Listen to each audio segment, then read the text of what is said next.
Muslim ಧರ್ಮಗುರುಗಳಿಂದ ಹೈಕಮಾಂಡ್ಗೆ ಈಗಾಗಲೇ ಪತ್ರ ವೇಣುಗೋಪಾಲ್ ಸುರ್ಜೇವಾಲಾ ರಾಹುಲ್ ಗಾಂಧಿ ಎಲ್ಲರಿಗೂ ಪತ್ರ ಬರೆದಿದ್ದಾರೆ. ಪತ್ರದಲ್ಲಿ ಅಲ್ಪಸಂಖ್ಯಾತರಿಗೆ ಅನ್ಯಾಯ ಆಗಿದೆ, ಗುರುಗಳು ಪತ್ರ ಬರೆದಿದ್ದಾರೆ, ಪತ್ರದ ಬಗ್ಗೆ ಗುರುಗಳನ್ನ ಕೇಳಿ ಬೆಂಗಳೂರಿನಲ್ಲಿ ಸಚಿವ ಜಮೀರ್ ಅಹ್ಮದ್ ಹೇಳಿಕೆ ಕೊಟ್ಟಿದ್ದಾರೆ. ಈಗ ಕೆಲ ಮುಸ್ಲಿಂ ಮುಖಂಡರು ಪತ್ರ ಬರೆದಿದ್ದ ವಿಷಯವಾಗಿ ತನ್ನ ಇನ್ವಾಲ್ವ್ಮೆಂಟ್ ಇಲ್ಲ ಅನ್ನೋದನ್ನ ಈ ಮೂಲಕವಾಗಿ ಜಮೀರ್ ಹೇಳ್ಕೊಳ್ತಿದ್ದಾರೆ. ಮಾಧ್ಯಮದಲ್ಲಿ ನೋಡಿದೆ ಎಲ್ಲ ಗುರುಗಳು ಎಲ್ಲ 15-16 ಜನ ಗುರುಗಳು ಏನೋ ಪತ್ರನ ಬರೆದಿದ್ದಾರೆ. ರಾಹುಲ್ ಗಾಂಧಿಗೆ, ಸೋನಿಯಾ ಗಾಂಧಿಗೆ, ಮಲ್ಲಿಕಾರ್ಜುನ ಖರ್ಗೆ ಅವರಿಗೆ, ಮುಖ್ಯಮಂತ್ರಿಗೆ, ಉಪಮುಖ್ಯಮಂತ್ರಿಗಳಂತ ನಾನು ಮಾಧ್ಯಮದಲ್ಲಿ ನೋಡಿದೆ. ನಿನ್ನೆ ಮಾಧ್ಯಮದಲ್ಲಿ ನೋಡಿದೆ ನಾನು.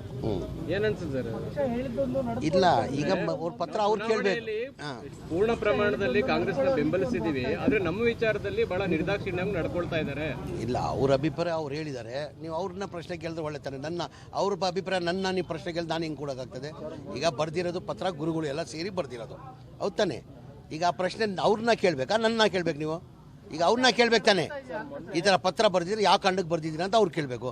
ಈಗ ಪತ್ರ ಬರ್ದಿರೋ ಇಲ್ಲ, ಆ ಥರ ಇಲ್ಲ, ಆ ಥರ ಏನೂ ಇಲ್ಲ, ಎಲ್ಲ ಸರಿ ಇದೆ, ಎಲ್ಲರಿಗೂ ಸಮಾನಾಗಿ ತೊಗೊಂಡೋಗ್ತಾವ್ರೆ. ಅವ್ರು ಬರ್ದಿರೋದು ಪ್ರಶ್ನೆ ಅವ್ರನ್ನ ಕೇಳ್ಬೇಕು ತಾವು. ಎಲ್ಲೋ ಒಂದು ಕಡೆ ಎಲ್ಲರದು ಅಭಿಪ್ರಾಯ ಏನಂದರೆ, ಎಲ್ಲರದು ಜಬ್ಬಾರ್ ವಿಚಾರದಿರಲಿ, ಜಬ್ಬಾರ್ಗಿಂತ ಹೆಚ್ಚಾಗಿ ನಮ್ಮ ನಸೀರ್ ಅಹಮದ್ ಸಾಹೇಬರು ಭಾಳ ಮೋಸ್ಟ್ ಸೀನಿಯರ್ ಅವರು. ಅವ್ರು ಏನಾರು ಪಕ್ಷದ ವಿರೋಧಿ ಏನಾರು ಮಾಡಿದರೆ ಅದು ಪ್ರೊಸೀಜರ್ ಇರ್ತದೆ.